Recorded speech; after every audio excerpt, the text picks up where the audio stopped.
किसी ने हजरत सैयद अहमद कबीर रिफाई से पूछा कि बाबा इतना बड़ा दर्जा, इतना बड़ा मकाम कैसे मिला?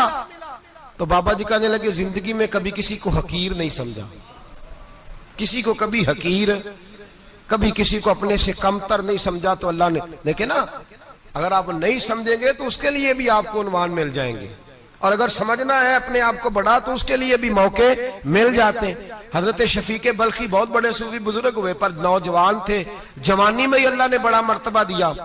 हजरत अब्दुल्ला बिन मुबारक बूढ़े थे, दोनों एक महफिल में इकट्ठे हुए। अब बगदाद सारा मानने वाला था और दोनों का मानने वाला था। आखिर में दुआ बुजुर्ग कराया करते थे महफिल के इख्तिताम पर। हजरत शफीक बल्खी जनाब अब्दुल्ला बिन मुबारक से कहने लगे, आप दुआ करें, आप दुआ करें, आप बुजुर्ग हैं। अब जिसने जो मानना है उसे उसके लिए उन्वान भी मिल जाएगा। हजरत सैयदना अब्दुल्ला बिन मुबारक कहने लगे, बेटे तू दुआ कर, तेरी उम्र थोड़ी है, तेरे गुनाह भी थोड़े हैं, तेरी उम्र थोड़ी है, तेरे गुनाह भी थोड़े हैं। तो सैयदना शफीक बल्खी कहने लगे, नहीं हुजूर आप दुआ करें, आपकी उम्र ज्यादा है तो नेकियां भी तो ज्यादा ही है ना, नमाजें भी तो आपकी ज्यादा है ना, रोजे भी तो ज्यादा, रमजान भी तो आपकी उम्र में ज्यादा है ना, आज भी तो आपने ज्यादा। अगर आपने किसी को अपने से बड़ा समझना है तो उन्वान आपको मिल जाए, छोटा समझना है तो उसके लिए भी उन्वान आपको। बात तो ये है कि आप क्या करना, अगर आप किसी को हकीर समझना चाहते हैं तो बात खत्म हो गई। सैयद अहमद कबीर रिफाई फरमाते हैं, जिंदगी भर कभी किसी को हकीर नहीं समझा। अल्लाह की सारी मखलूक की क्या बात है। अल्लाह कुरान में कहता है, इन्नल्लाह ला यस्तही अन यदरिब मसलन मा बऊदतन फमा फौकहा। अल्लाह शर्म नहीं करता कि एक मच्छर की मिसाल बयान करे या उससे भी कमतर। अल्लाह मच्छर की बात करता है इतना बड़ा होके, वो कहता है मैं करूंगा, मेरी मखलूक जो है मेरी तो हजरत अहमद कबीर रिफाई फरमाने लगे, मैंने कभी किसी को हकीर, बोलिए कभी किसी को हकीर। हम लोगों के पास उन्वान बड़े हकीर समझने के लिए, हम समझ लेते हैं। अमीर आदमी कहता है गरीब मेहनत क्यों नहीं करता, मेहनत करे अमीर हो जाएगा। उन्वान हुआ कि ना तनकीद करने का। 4 बच्चे हैं, करें कमाई, अमीर हो जाएंगे। अब वो हकीर समझ रहा है गरीब को, गरीब भी अमीर को हकीर समझता है। वो भी कहता है जो इसने कमाया सारा ही हराम है, जायज एक पैसा नहीं, उसने भी हकीर समझ लिया। यानी वो ये कह रहा है कि मैं हलाल खाता हूं, ये अमीर हराम खाते हैं, तो बात खत्म हो गई। उसने भी हकीर समझ लिया, इसने भी हकीर समझ लिया। अब उन्वान ही था ना, अगर उन्वान बदल लेते तो बात बन जाती। अमीर अगर ये कहता कि मैं इस गरीब की मदद करूंगा इसलिए कि पैसे मेहनत से नहीं मिलते, खुदा के फजल से मिलते हैं, तो वो ये ना कहता कि ये मेहनत करता तो आगे चला जाता। और गरीब अगर समझता इस बात को तो ये ना कहता अमीर सारे हराम ही खाते हैं, वो कहता भाई रब ने जो मेरे लिए पसंद किया मुझे दिया, जो इसके लिए पसंद किया इसे दिया, बात खत्म हो गई, झगड़ा खत्म। उन्वान तो मिल जाएगा आपको, मुस्बत भी और मनफी भी। तो अच्छी बात नहीं कि मुस्बत इख्तियार करें। सैयद अहमद कबीर रिफाई कहते मैं गुजर रहा था, एक दिन मेरे साथ ऐसा हुआ कि मैं गुजर रहा था खेत के अंदर से, इधर भी पानी था इधर भी पानी था। होता है ना पानी पानी होता है फसलों में कई दफा। कब होता है ज्यादा पानी? नहीं, जब कद्दू करीदा है जी, और जब कद्दू करते हैं ना तो दोनों जाने पानी भरा होता है ना जी, वो ट्रैक्टर भी पानी में चलता है। मैं पेंडू हूं ना, मुझे ज्यादा पता है क्या हालात होते हैं। तो वो इधर भी पानी इधर भी पानी, तो दरमियान में से वो मुंडेर होती है छोटी सी, बात टाखीदा है अपनी जुबान है। तो कहते इधर भी पानी था इधर भी पानी था। सैयद अहमद कबीर रिफाई कहते हैं मैं गुजर रहा था, असर की नमाज का टाइम हो गया, मैं जल्दी जल्दी जा रहा, सामने से कुत्ता आ गया। इंसान अशरफुल मखलूकात है, लेकिन वो अल्लाह का शुक्र करेगा कि उसने मुझे अशरफ बनाया है। ये नहीं कह सकता कि ये मखलूक हकीर है, ये बुरी है, ये नहीं कह सकता। शुक्र करे कि मुझे अल्लाह ने अशरफुल। सैयद अहमद कबीर रिफाई कहते कुत्ता आ गया सामने से। अब कुत्ता आया तो मुझे जल्दी थी, कुत्ता भी भीगा हुआ था। अब मेरा दिल करे कि कुत्ता नीचे उतरे तो मैं गुजरूं, कुत्ता खड़ा है कि ये साइड पे हो तो मैं गुजरूं। कहते हैं देर हो गई, तो मुझे डर लगता था, मैंने कभी कुत्ते को भी नहीं झिड़का था, कभी कुत्ते को भी, अपनी इतनी हैसियत ही नहीं, झिड़का ही नहीं कभी किसी को।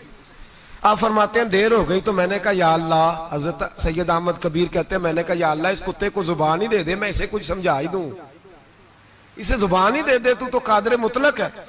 उसे जुबान दे दी। तो मैंने कुत्ते से कहा नीचे उतर जा, मैंने नमाज पढ़नी है। तो कहने लगा बाबा जी आप उतर जाए, आप उतर जाए, आप उतर जाए, मैं क्यों उतरूं? तो सैयद अहमद कबीर रिफाई कहते हैं मैंने उससे कहा कि बात यह है कि मेरे ऊपर नमाज फर्ज है, तेरे ऊपर फर्ज नहीं, तो मैंने नमाज पढ़नी है। अगर मैं खेत में उतर गया तो कीचड़ है, मेरे कपड़ों को मिट्टी लग जाएगी, पता नहीं पानी पाक है कि नापाक है, तो तू उतर जा, तेरे ऊपर नमाज नहीं फर्ज, तो मुझे जाने दे। तो सैयद अहमद कबीर रिफाई कहते हैं उसने ऐसी बात की कि मेरे ऊपर वजह तारी हो गया। कुत्ते ने बात की तो मैं कांपने लगा। राती जागे शेख सदावे, राती जाग दे कुत्ते, तैथों उत्ते मालक दा दर मूल न छड़ दे, भावे मारो 100 जुत्ते, तैथों उत्ते वो एक बुरकी दा कदर पछानन, भावे मालक हो मन सुत्ते, तैथू उत्ते रुखा सुखा खा, दिने जार रुखा विच सुत्ते, ते तैथू उत्ते उठ बुलिया चल यार मना ले नहीं ते बाजी लै गए नहीं कुत्ते, उठ बुलिया चल यार मना ले नहीं ते बाजी लै गए कुत्ते, ते तैथू उत्ते। सैयद अहमद कबीर रिफाई कहते हैं वो मुझे कहने लगा आप उतर जाए। तो मैंने कहा भाई मेरे ऊपर नमाज फर्ज है, तेरे ऊपर फर्ज नहीं, तू उतर जा, मेरे कपड़े आलूदा हो जाएंगे तो क्या करूंगा? तो कहते हैं उसने बात की तो मैं घबरा गया और छलांग लगा के मैं खेत में उतर गया। मुझे कहने लगा बाबा जी कपड़े अगर आपके कीचड़ से आलूदा हो गए तो पानी से साफ हो जाएंगे, और अगर मुझे हकीर जान के आपका दिल आलूदा हो गया तो 7 समुद्रों से भी साफ नहीं होगा, कपड़े पानी से धुल जाएंगे, और दिल अगर तकब्बुर से आलूदा हुआ तो 7 समुद्रों से भी सही हो सकता ना ना ना। हकीर नहीं जानना, ना मौलवी को, ना सूफी को, ना दरवेश को, ना खेत में काम करने वाले को, ना पट्टे पे मजदूरी करने वाले को, ना गाड़ी का शीशा साफ करने वाले को, ना तेल डालने वाले को, ना किसी को हकीर ना जान, ना किसी के हाल पे तंज कर, ना किसी के गम का मजाक उड़ा, वो जिसे चाहे जैसा नवाज दे। ये मिजाज लुत्फ रसूल है। ना ना कोई आया लेके चला गया, कोई उम्र भर भी ना पा सका, मेरे मौला तुझसे गिला नहीं, ये तो अपना अपना नसीब है। भाई हकीर नहीं जानना। सैयद अहमद कबीर रिफाई फरमाते हैं वो कुत्ता तो गुजर गया, मैं दौड़ा घर गया, जाके मैंने गुस्ल किया, कपड़े बदले। फरमाते हैं पहले भी मैं असर पढ़ता था, पर आज जब नमाज पढ़ी तो बड़ा ही मजा आया। मैं सर सजदे में रखूं मेरा उठाने को जी ही ना चाहे, मैं रुकू में जाऊं तो मेरा सर उठाने को दिल ही ना चाहे, मेरा दिल करे आज मगरिब लेट हो जाए, आज सूरज देर से गुरूब हो, मैं आज सारा दिन असर ही पढ़ता रहूं। भाई जब तू आजिज़ी वाली पढ़ता है, जब तू इनकिसारी वाली पढ़ता है, जब तू हजरत सैयदना मुआविया बिन खुतैज रदिया, एक हजरत मुआविया बिन सुफियान है, एक मुआविया बिन खुतैज सहाबी है, वो कहते हैं मैं जंग फतह करके आया तो सख्त गर्मी का मौसम था, मुझे पता था कि उमर फारूक दोपहर को आराम कर रहे होंगे।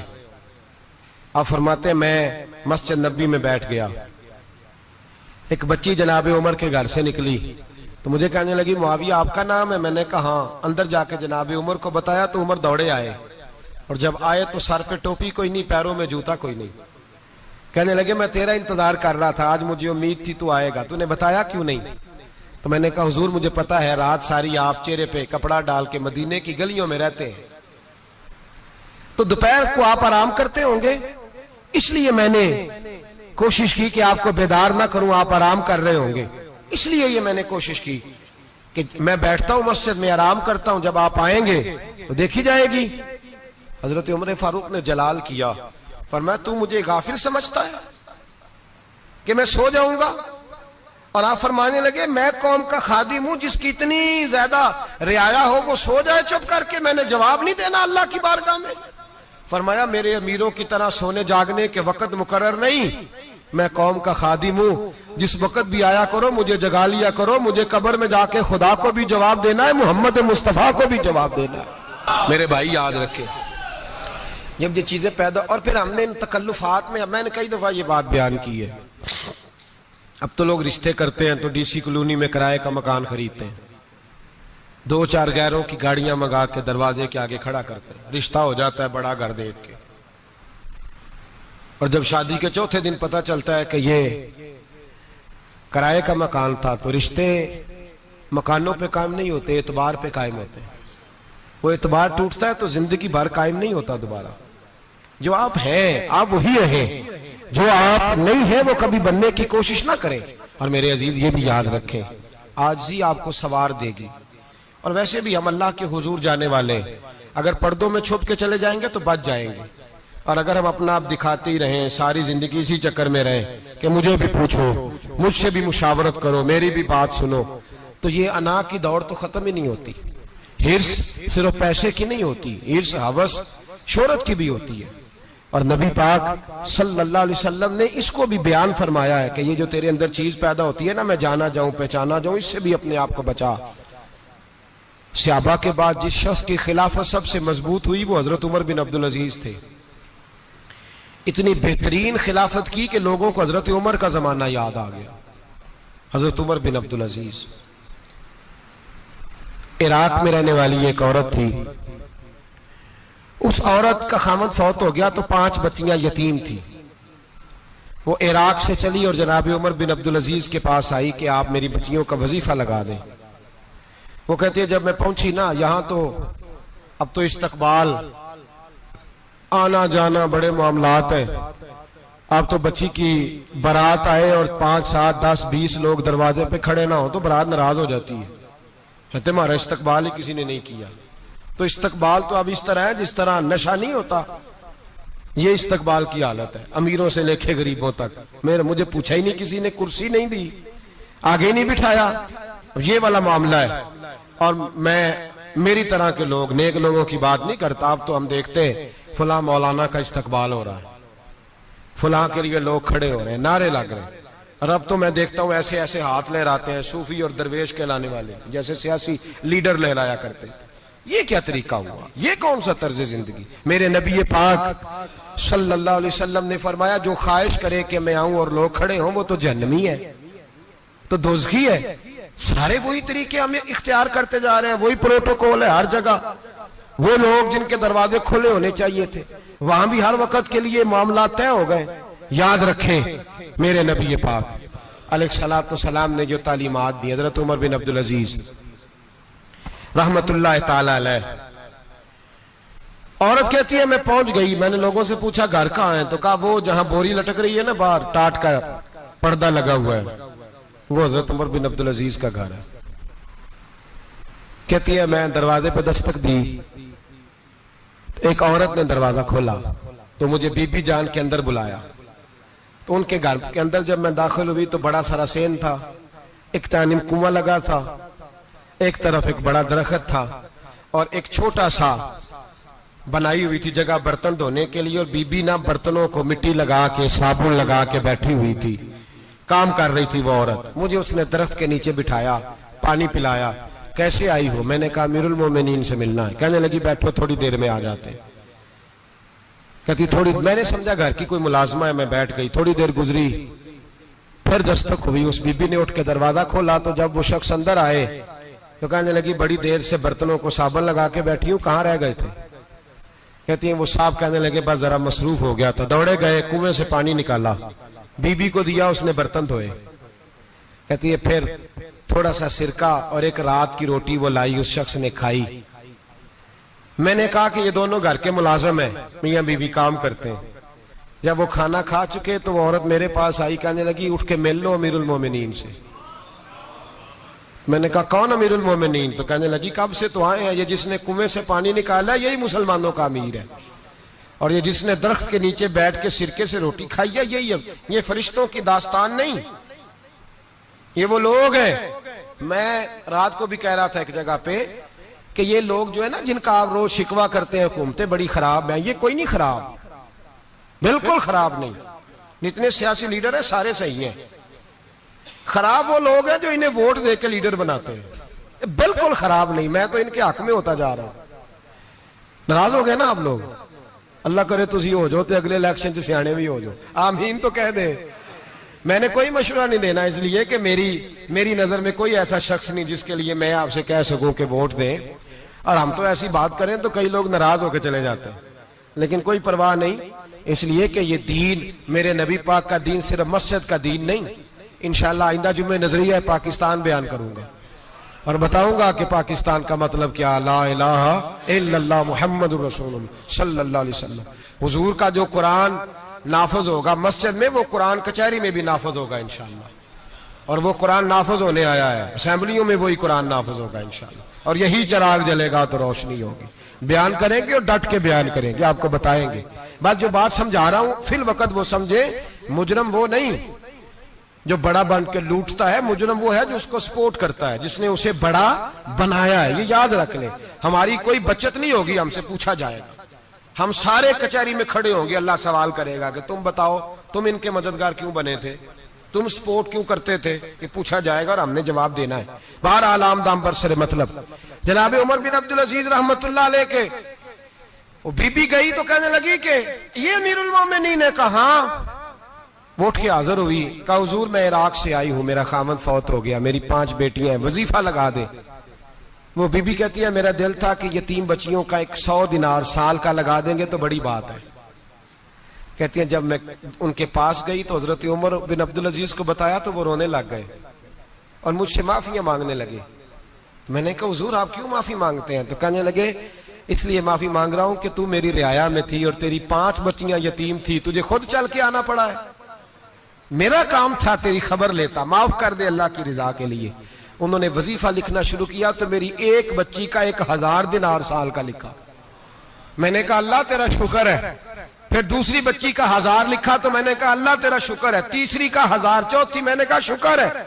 जब चौथी का लिखा तो मैंने कहा अल्लाह आपका इकबाल बुलंद करे, अल्लाह आपको हमेशा इसी तरह फलता फूलता रखे। कहते हैं जनाब उमर बिन अब्दुल अजीज ने कलम रख दिया, फरमाने लगे मैं 5वीं का वजीफा नहीं लिखूंगा, 4 बहनों से कहना बांट के इसे भी दे दे। कहा हुजूर क्यों? आप फरमाने लगे जब तक तू अल्लाह का शुक्र अदा कर रही थी मैं भी रब से जुड़ा हुआ था और अल्लाह से डर के लिख रहा था। अब तूने मेरी तारीफ की है, अब मेरी जात आ गई है, अब मैं अगर ये वजीफा लिखूंगा तो इससे अल्लाह राजी नहीं होगा, इससे मेरे नफ्स में रिया पैदा होगी। अब मैं 5वीं का नहीं लिखूंगा, जा और जाके इराक के गवर्नर को दे। बीबी कहती है मैं घोड़े पे बैठी और मैं चंद दिनों के बाद इराक पहुंची। जब सवेरे आके मैंने वालिये इराक को रुका दिया तो वो चीख मार के रोया। मैंने कहा क्या हुआ? तो कहने लगा बीबी आज रात को हजरत उमर बिन अब्दुल अजीज का इंतकाल हो गया, फौत हो गए, तो इंतकाल कर गए। कहती मैं भी तड़प के रोई। मैंने कहा मेरी यतीम बच्चियों का क्या बनेगा? तो वो गवर्नर कहने लगा तेरे वजीफे जारी रहेंगे, तुझे मिलते रहेंगे। तो कहने लगी कैसे? कहने लगा मैं अगर तो गवर्नर रहा तो तेरा वजीफा जारी रहेगा और अगर गवर्नरी से उतर भी गया तो मैं जाती तौर पे मालदार हूं, फिर भी तेरी बच्चियों के माहाना पैसे पहुंचते रहेंगे। मैंने कहा तू क्यों देगा? कहती है वो रो पड़ा। कहने लगा अगर अमीर हजरत उमर बिन अब्दुल अजीज जैसे हो तो फिर अल्लाह गवर्नरों के दिलों में भी रहम डाल दिया करता है, फिर मेरे जैसे लोगों को भी वो बदल देता है। हजरत उमर बिन अब्दुल अजीज घर आए, 3 बेटियां थी। एक को आवाज दी, वो आई तो उसने मुंह पे हाथ रखा है। दूसरी को आवाज दी, वो आई तो मुंह पे हाथ रखा है। तीसरी को आवाज दी तो मुंह पे हाथ रखा है। आपने अपनी बीवी से कहा कि ये बच्चियां मुंह पे हाथ क्यों तीनों ने रखा हुआ, क्या बात है? तो बीबी रो पड़ी, कहने लगी 4 दिन हो गए मेरी बेटियां प्यास से रोटी खा रही हैं, 4 दिन हो गए, उनके मुंह से बदबू आती है इसलिए वो आपके सामने आती हैं तो मुंह पे हाथ रख लेती हैं 4 दिनों से। बीबी रो रही है, हजरत उमर जलाल में आ गए। आप फरमाने लगे तू ये रो रही है, तू रोई है, तूने मेरे घर में रह के अल्लाह की नाशुक्री की है, तू शुक्र अदा नहीं करती कि 3 वक्त प्याज और रोटी तुझे घर की 4 दीवारी के अंदर मिल जाता? रो रही है और मैं आ मेरे साथ बाहर निकल, तुझे वो लोग दिखाऊं जो झोपड़ियों में रहते हैं और मांग के खाते हैं, आ तुझे दिखाऊं। इतनी नाशुक्री कि घर के अंदर प्याज पहुंच रहा है, रोटी पहुंच रही है और तू कहती है मेरी बेटियां प्याज से खाती हैं, शुक्र कर फाके नहीं काटने पड़े। फिर अगले लफ्ज कहे तो रो पड़े। फरमाने लगे मैंने तो मुस्तफा के वो हालात भी सुने हैं जिसमें कई दिन बीबी फातिमा ने फाके किए। तू घर के अंदर प्याज पहुंच रहा है, तो अभी भी सादगी, आजजी और कनात नेमत थी इन लोगों की।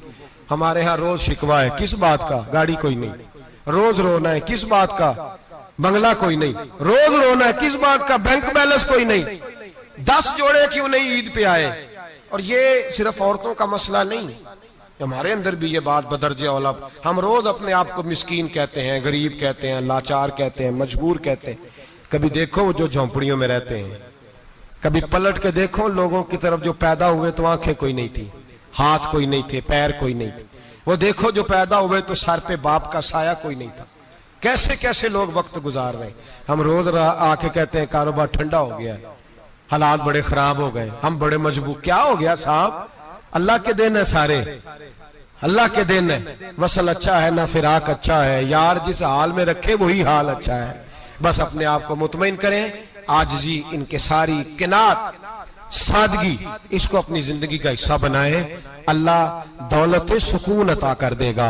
आखिर दावाना अनिल हम्दुलिल्लाह। ए ना गल्ला ठीकी लबदाए ऐब किसे दा करना, अपना आप संभाल मोहम्मद, जो करना सो फरना, अपना आप संभाल मोहम्मद, जो करना सो फरना। बस कर मियां मोहम्मद बख्शा, मोड़ कलम दा घोड़ा, सारी उम्र दुख नहीं मुकने, वर्का रह गया थोड़ा, सारी उम्र दुख नहीं मुकने, वर्का रह गया